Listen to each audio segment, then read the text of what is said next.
Hoje é uma manhã muito especial para nós. A festa da Páscoa é a maior celebração do cristianismo. É a Páscoa, até mais do que o Natal. A Páscoa é que nos afirma e nos lembra que Jesus realmente é Deus. Eu queria que você entendesse assim, que todos os fundadores de religião nasceram um dia. Todos eles morreram um dia.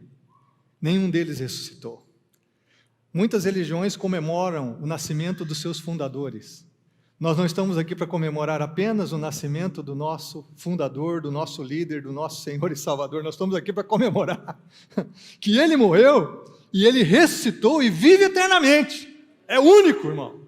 Não tem ninguém mais. Todos nós aqui temos uma data de nascimento. Você tem o seu RG, seu CPF, sua certidão de nascimento. Todos nós temos uma data de nascimento. Só Jesus tem a data da ressurreição. Só Jesus.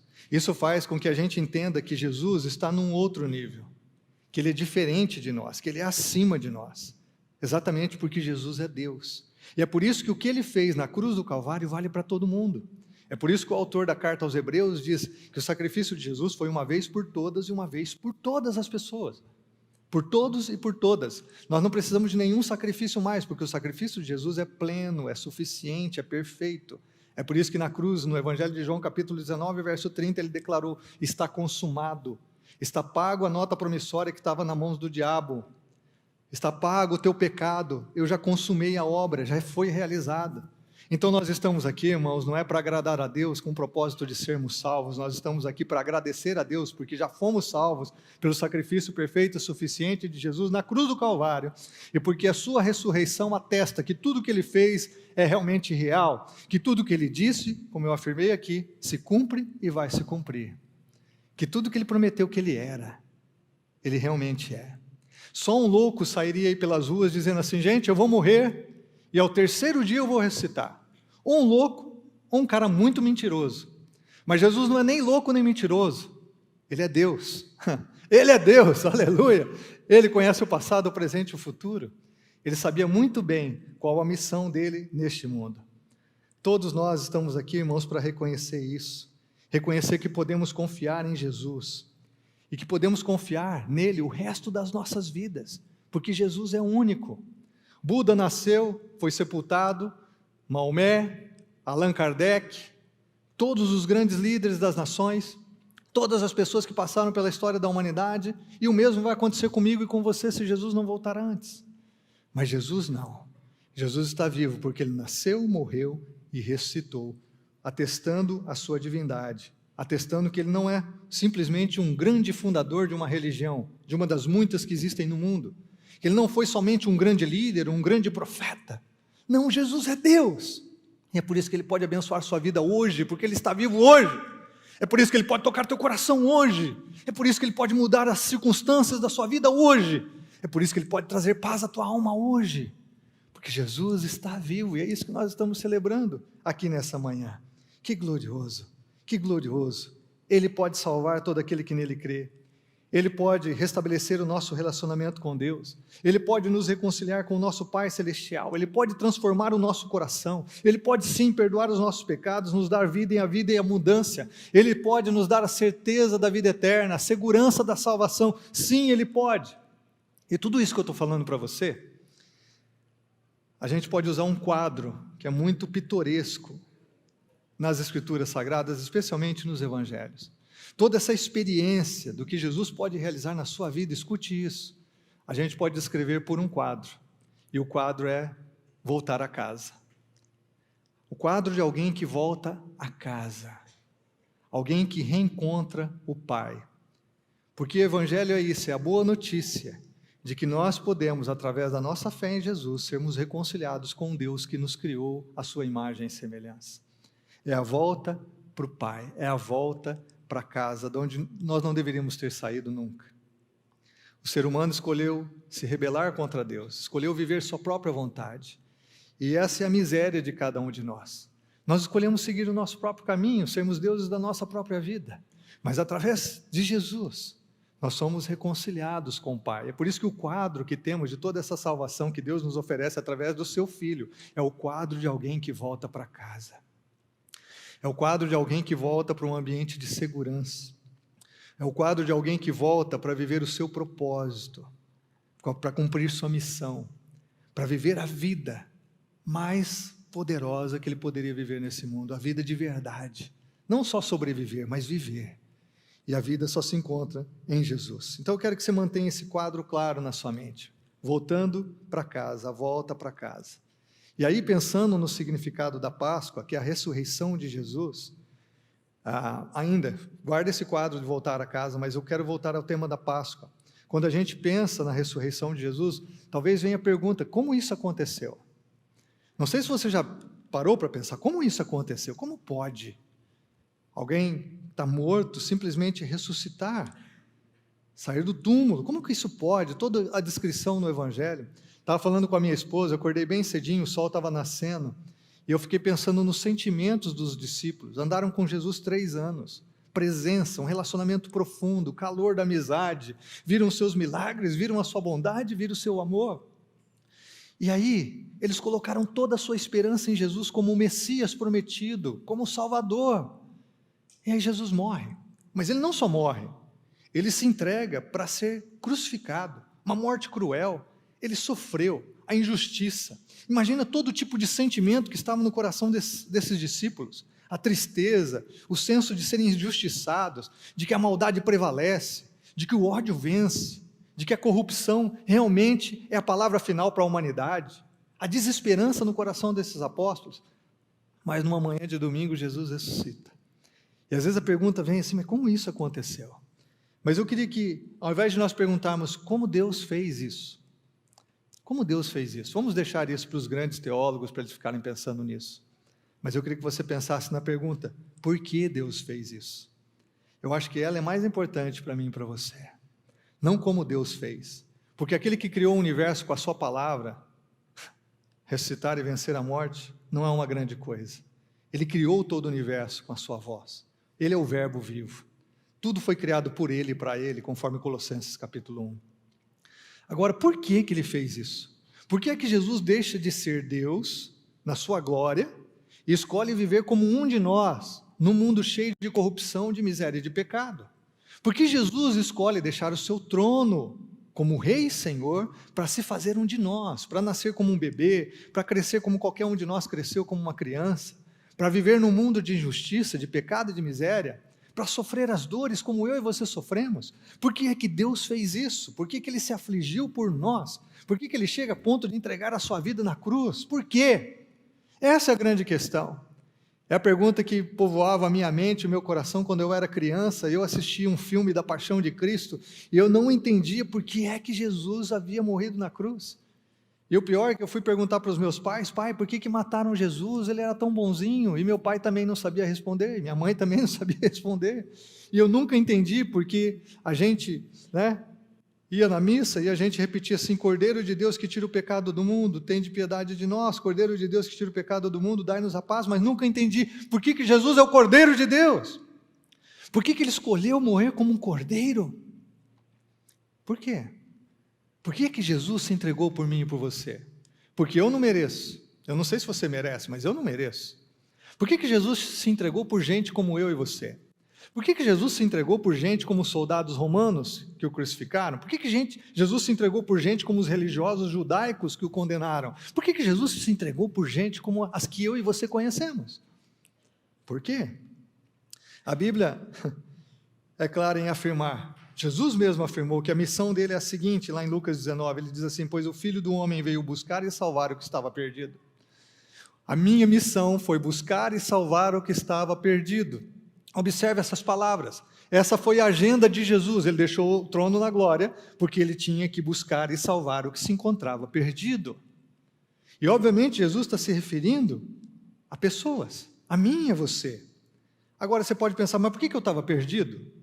Bom, eu não sei especificamente por que você estava perdido, mas coisas acontecem na sua vida, coisas acontecem nas nossas vidas, por culpa nossa ou por culpa dos outros. Coisas que nos deixaram quebrados, coisas que nos deixaram arrebentados, coisas que nos deixaram marcados negativamente, coisas que nos fizeram sofrer. Nós nos sentimos feridos, magoados, muitas vezes desesperançados, arrebentados e sim, nos sentimos perdidos. E isso na experiência humana marca a vida de todos nós, pobres e ricos, sábios e ignorantes, todos nós vivemos essa desilusão de nos sentirmos perdidos, realmente perdidos. E é por isso que Jesus diz assim: venha a mim porque eu vim por você, venha a mim porque eu fiz por amor a você, eu vim buscar e salvar você, foi isso que eu vim realizar. Jesus veio nos buscar, nos resgatar, irmãos, da destruição emocional, da destruição física, como muitos de nós já vivemos através dos nossos vícios, dos nossos hábitos destrutivos. Ele veio nos resgatar da destruição espiritual. Ele veio para buscar e salvar.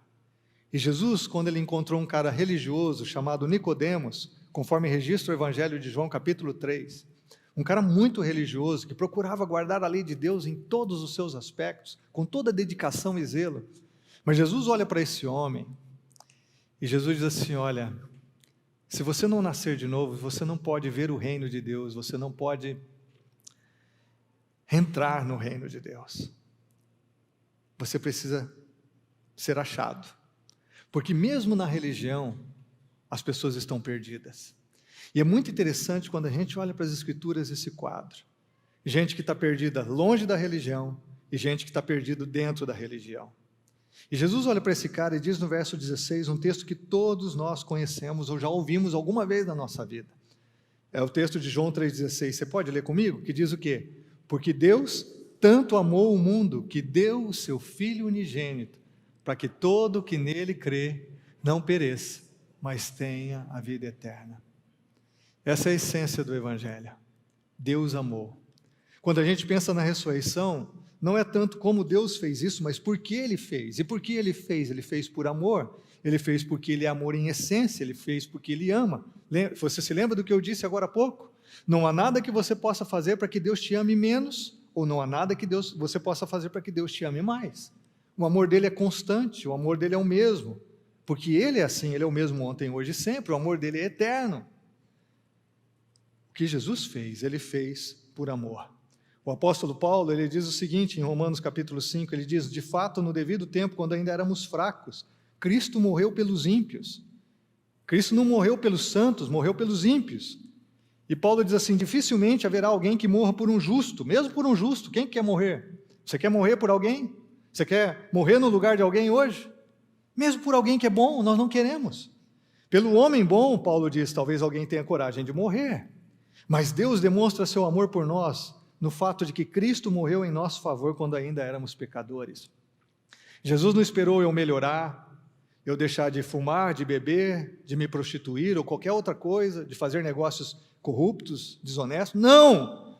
Jesus morreu por você e por mim, sendo nós pecadores.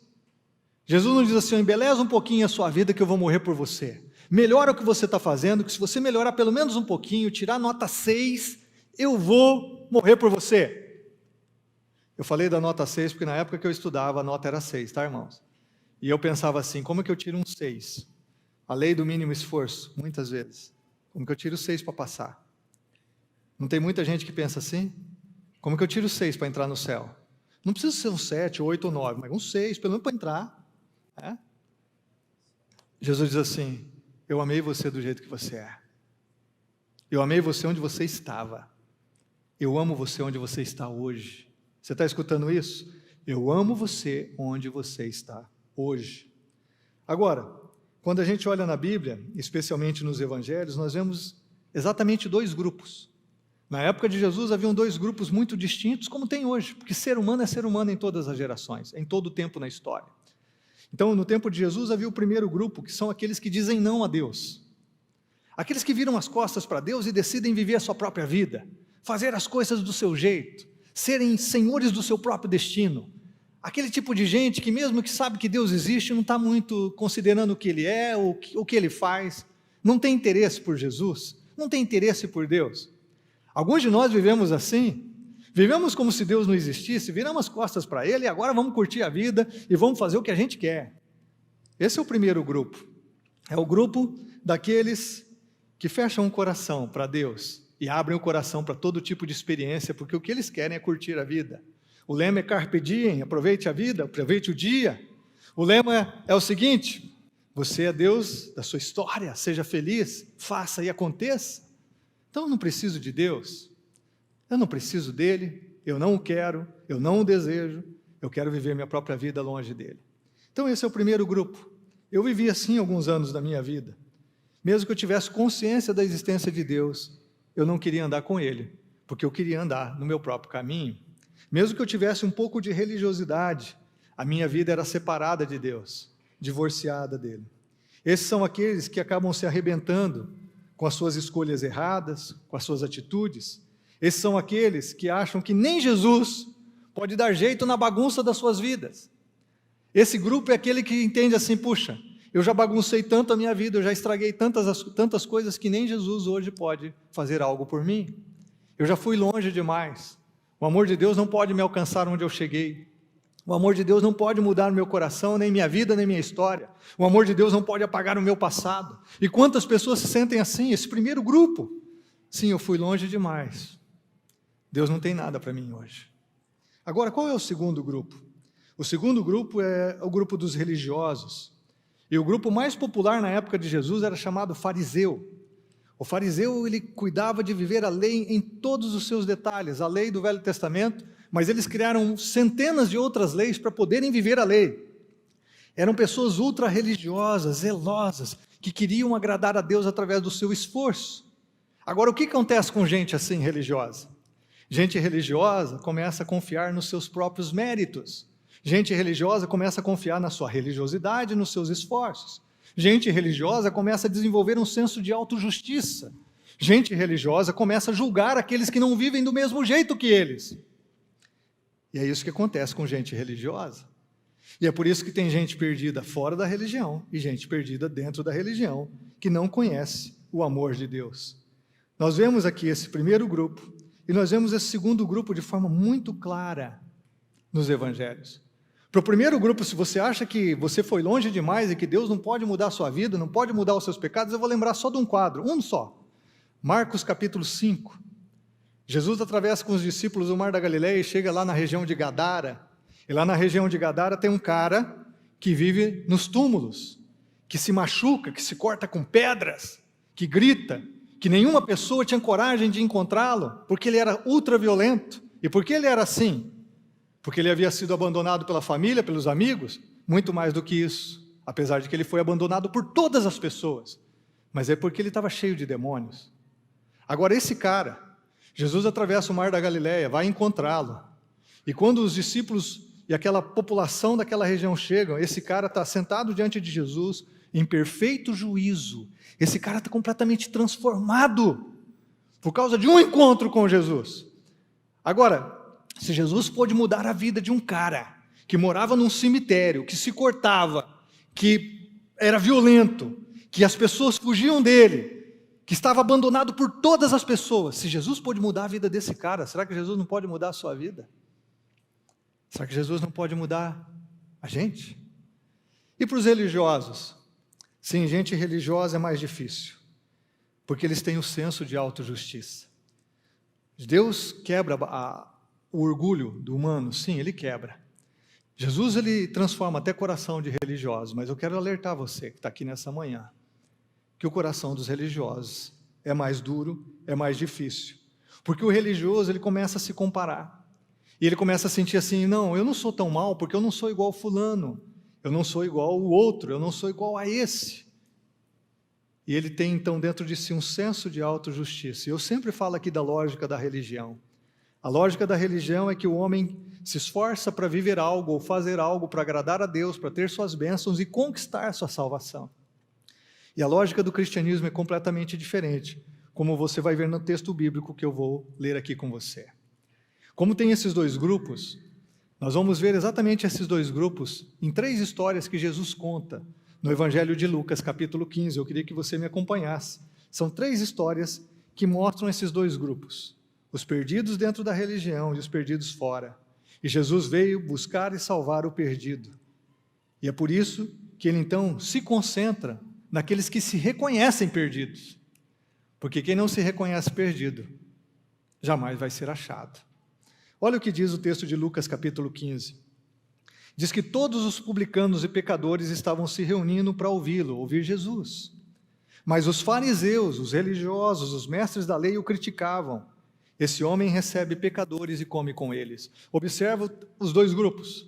Jesus com gente que tinha seguido o seu próprio caminho, vivido longe de Deus, se destruído nos seus vícios, nas suas práticas erradas, nas suas escolhas mal feitas, nas suas atitudes de rebelião contra a vontade de Deus. Gente que começou e decidiu a vida trilhar o seu próprio caminho, sem considerar Deus e sua vontade. Essas pessoas eram atraídas por Jesus. Essas pessoas tinham em Jesus esperança. Essas pessoas se sentiam amadas por Jesus. É por isso que eles cercavam Jesus, queriam ouvi-lo, queriam estar com Jesus, porque entenderam que Jesus era fonte de amor, fonte de graça, fonte de perdão. Quando a Bíblia usa aqui, os publicanos eram cobradores de impostos, gente corrupta, gente que na sociedade de Israel era da pior espécie, gente que aproveitava do seu próprio povo, gente que extorquia o seu próprio povo, pecadores de todo tipo. Esses pecadores estavam onde? Reunidos para ouvir Jesus. Era gente que tinha entendido que estava perdida e que precisava ser encontrada. Agora os fariseus, o que eles faziam? Como eu disse, todo religioso começa a se orgulhar de si mesmo, dos seus méritos, das suas ações, e começa a julgar os outros. E eles criticavam. Como que esse homem, referindo-se a Jesus, como que ele come com pecadores? Porque comer junto é símbolo de unidade, de identificação, de intimidade. Como que ele come com pecador? Como que ele recebe pecador? Porque um religioso jamais faria isso. Perceba aqui então, que os chamados pecadores estavam acessíveis a Jesus. Os religiosos o criticavam. E é por isso que Jesus então conta 3 histórias. Olha aqui o que o texto diz. Então Jesus lhes contou esta parábola. Qual a primeira? Ele diz assim: qual de vocês que possuindo 100 ovelhas e perdendo uma, não deixa as 99 no campo e vai atrás da ovelha perdida até encontrá-la? E quando a encontra, coloca alegremente entre os ombros e vai para casa. Olha o que Jesus diz: ao chegar reúne seus amigos e vizinhos e diz: alegrem-se comigo, pois encontrei minha ovelha perdida. Eu lhes digo que da mesma forma haverá mais alegria no céu por um pecador que se arrepende, do que por 99 justos que não precisam arrepender-se, que não reconhecem que estão perdidos. A salvação de Jesus é para quem reconhece: eu estou perdido. Então, no céu, a alegria por um pecador que seja, mas um pecador que se encontra perdido, que reconhece que está perdido sem Jesus, essa pessoa é alcançada, é essa pessoa que Jesus veio buscar. Agora, 99 pessoas que se consideram justas, não há alegria no céu. Olha que a proporção é bem maior, mas não existe alegria no céu para gente religiosa, cheia de virtudes, que acha que não precisa ser encontrada e não precisa ser salva. Então Jesus conta essa parábola aqui da ovelha perdida. É interessante, por que uma ovelha se perde? Uma ovelha não sabe cuidar de si mesma. E se ela se perdeu é porque teve um mau pastor, porque alguém não cuidou dela, alguém não protegeu ela. Agora Jesus conta uma outra parábola, ele diz assim: ou qual é a mulher que possuindo 10 dracmas, e perdendo uma delas, não acende uma candeia, varre a casa e procura atentamente até encontrá-la? Uma dracma era uma moeda. Aí ele diz assim: e quando a encontra, reúne suas amigas e vizinhas e diz: alegrem-se comigo, pois encontrei minha moeda perdida.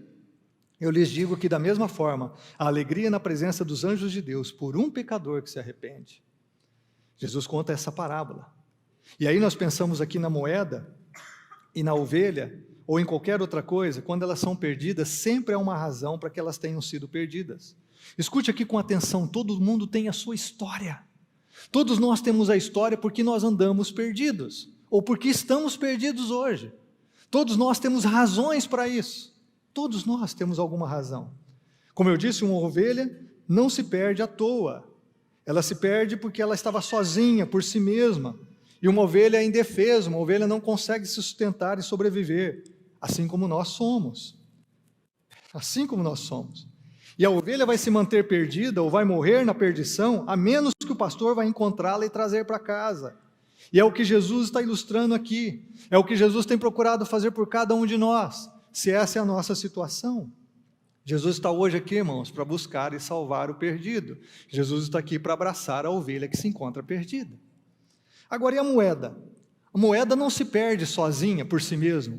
Uma moeda não está no teu bolso e diz assim, eu vou me perder e cair no buraco. Não gostei do meu dono, eu vou pular daqui e vou ver se alguém me encontra para me tratar melhor. Não, uma moeda não faz isso. É interessante isso que Jesus ilustra. Se a moeda foi perdida, é porque alguém foi irresponsável com ela. Alguém não cuidou devidamente. Alguém não a guardou. Algumas coisas são perdidas porque alguém as desprezou, as desconsiderou, não deu importância, por isso que elas foram perdidas. Era tudo que elas sabiam, era ser moedas, e elas foram parar em algum lugar que não as valorizou e não cuidou. Quantas pessoas estão perdidas hoje? Porque elas não foram cuidadas, elas não foram amadas, desde lá do seu nascimento, desde a sua família de origem. Quantas pessoas que se perderam, não por escolha própria, mas foi um ambiente que viveram, foi a irresponsabilidade de quem deu a vida a eles. Quantas pessoas que estão perdidas, porque simplesmente se fizeram perdidas por as circunstâncias que as envolveram. Não foi por escolha, foi aquilo que elas viveram, é aquilo que elas sabem viver. Elas nunca conheceram uma vida diferente. É por isso que Jesus usa a parábola da moeda, diferente da ovelha, diferente da moeda e diferente do filho que se perde. Aí Jesus conta a terceira história, e preste atenção nessa história. Diz aqui, Jesus continuou, e ele conta a história de um homem que tinha 2 filhos. E o mais novo disse ao seu pai, falou para o seu pai, pai, eu quero a minha parte da herança. E assim ele repartiu sua propriedade entre os 2 filhos. Não muito tempo depois, o filho mais novo reuniu tudo o que tinha e foi para uma região distante, lá desperdiçou os seus bens, vivendo irresponsavelmente. Observe aqui, enquanto a ovelha se perdeu por falta ou negligência de um pastor, enquanto a moeda se perdeu porque foi desprezada e desvalorizada, esse filho se perdeu porque quis, porque a Bíblia diz claramente que ele tinha um pai, a Bíblia diz claramente que ele estava na casa, a Bíblia diz que ele escolheu pedir a herança do seu pai para gastar irresponsavelmente. Observe essa expressão, ele viveu irresponsavelmente. Essa expressão é mais ou menos como se você pegasse um monte de poeira e jogasse para o céu e deixasse o vento dissipar tudo. É isso que ele fez com a vida, ele jogou a vida para o alto, ele jogou a vida dele fora. É isso que ele fez. Ele jogou o amor do pai, a segurança da casa do pai, ele jogou o que ele recebeu do pai como herança, tudo fora, porque ele viveu sem critérios, sem valores, sem pensar no amanhã. Ele viveu simplesmente os desejos do seu próprio coração. Diferente da ovelha e da moeda, esse jovem escolheu se perder. Ele escolheu se perder. Nessas 3 histórias, irmãos, Jesus aborda a perdição de todos nós. Ele nos inclui aqui, todos nós éramos perdidos, independente da nossa história. Independente se você foi perdido por falta de cuidado, independente se você foi perdido porque nunca foi valorizado ou amado desde o ventre da tua mãe, ou independente se você se perdeu por escolha própria. As histórias aqui de Jesus ilustram a história de cada um de nós. Agora, olha o que acontece nessa história do filho. Diz aqui que depois de ele ter gasto tudo, houve uma grande fome em toda aquela região e ele começou a passar necessidade, por isso ele foi empregar-se como um dos cidadãos daquela região, que o mandou para o seu campo a fim de cuidar de porcos. E ele desejava encher o estômago com as vagens de alfarrobeira que os porcos comiam, ou seja, a lavagem dos porcos, mas ninguém lhe dava nada. E essa história que Jesus está contando é impensável para um judeu, porque um judeu não comia carne de porco, quanto mais cuidar de um porco, quanto mais querer comer a comida de um porco. Jesus está usando uma história assim para ilustrar a que ponto um ser humano pode chegar quando ele está longe da casa do Pai. Que nível que uma pessoa pode chegar quando está longe da casa do Pai. A Bíblia diz aqui que ele desejava, mas ninguém lhe dava nada. É interessante, né, irmãos? Quando o dinheiro se vai, quando as coisas que a gente tem vão embora, os amigos também somem, né? Os amigos também desaparecem. As pessoas que nos apoiavam somem. É interessante, assim aconteceu com esse jovem. Esse é o quadro, é um quadro extremo de alguém que virou as costas para o pai. Agora olha o que acontece no verso 17, diz, caindo ele em si, e disse, quantos empregados do meu pai têm comida de sobra, eu aqui estou morrendo de fome. Observe essa expressão, caindo em si, ou seja, esse cara estava fora de si, ele jogou a vida fora, ele desperdiçou tudo, ele estava vivendo sem serenidade, sem avaliação, sem critérios, como eu disse, sem valores. Ele escolheu viver a loucura da sua vida, se entregar aos seus desejos. A Bíblia diz aqui que ele estava fora de si. E quando ele cai em si, quem é a primeira pessoa que ele pensa? Ele pensa no seu pai. Eu não sei se você já chegou nesse ponto da sua história, quando você olha para a sua vida e você fala assim, puxa, como é que eu cheguei nesse nível? Como é que eu me tornei esse tipo de pessoa? Como é que eu cheguei a fazer o que eu fiz? Eu não sei se você já teve essa experiência na sua vida, de pensar assim, como é que eu pude viver o que eu estou vivendo? De você mesmo não se conhecer, de você mesmo não entender por que você fez as coisas que fez, ou está fazendo as coisas que está fazendo. Essa é a experiência desse menino. Ele tem a experiência de olhar para a sua vida e falar assim, puxa vida, como eu cheguei aqui, como eu desperdicei tudo, como eu cheguei num nível tão baixo da minha existência. Eu não sei se você já olhou para você e teve essa experiência de se olhar nos olhos e ver você com clareza, de se olhar mesmo, abrir o teu coração para você mesmo e se enxergar como você é, e não como você acha que você é, não como você acha que as pessoas pensam de você, mas como você realmente é.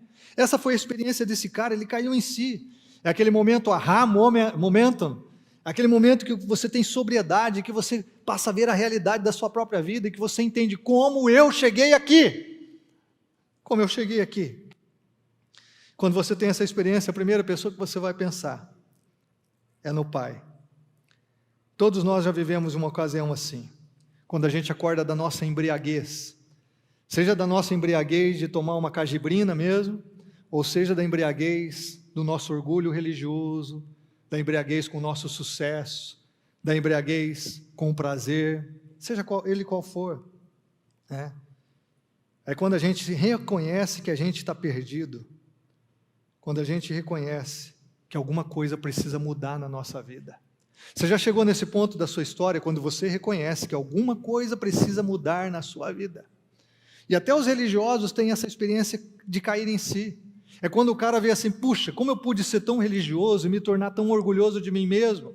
Como eu pude julgar tanto as pessoas? Como eu pude me considerar acima dos demais? Como eu pude? É quando você tem os olhos abertos.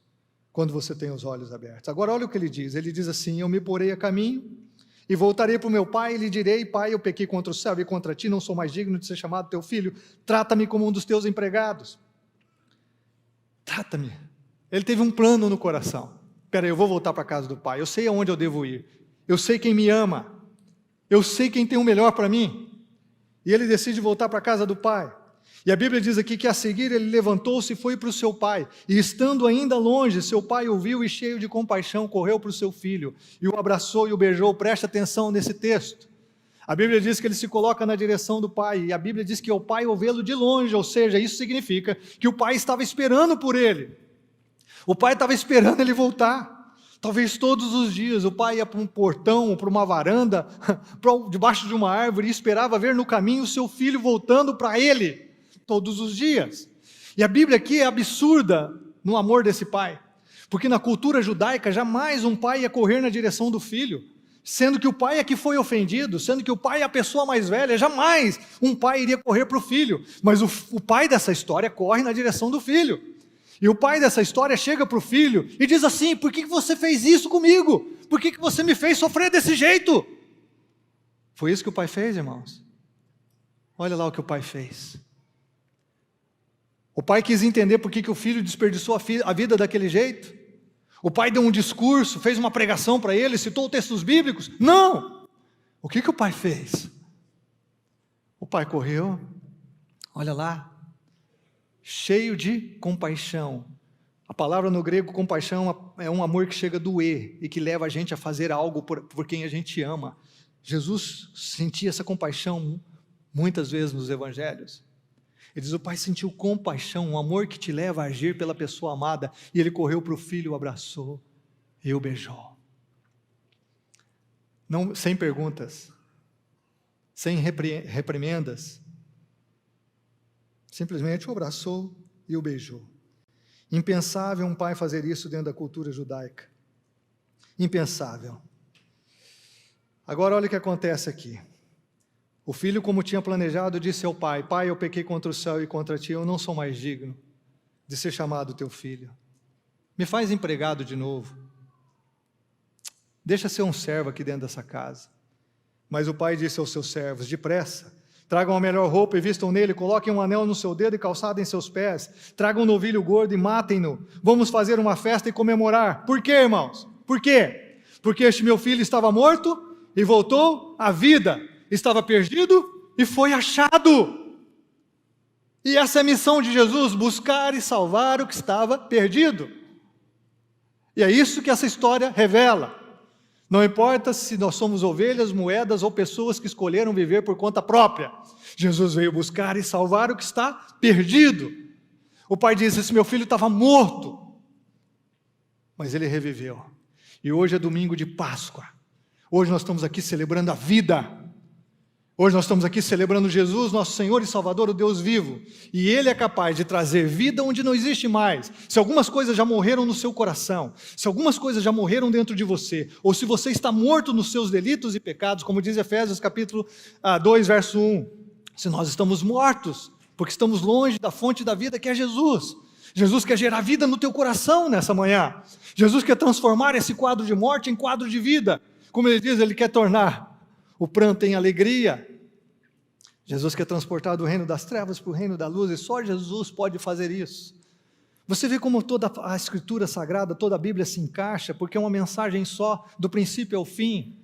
É Cristo no centro de todas as coisas, e Cristo que escolhe salvar e buscar aquele que se encontra perdido.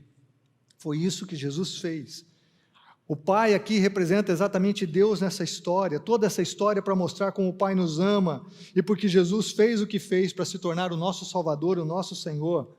Essa história revela o que acontece com toda pessoa que se encontra perdida e que cai em si, que entende que precisa voltar para casa do Pai, casa do Pai. E a resposta nessa história, irmãos, que Jesus conta essas 3 parábolas para líderes religiosos, para que todo mundo entendesse como é o coração do Pai. E a resposta que Deus tem para mim e para você hoje. Eu não sei como você chegou aqui nessa manhã, nesse domingo de Páscoa.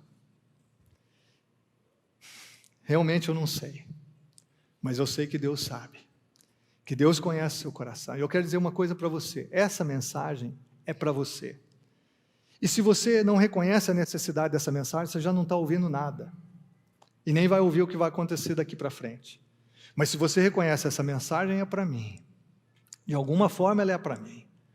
Então você vai ver que realmente Jesus oferece o melhor para você.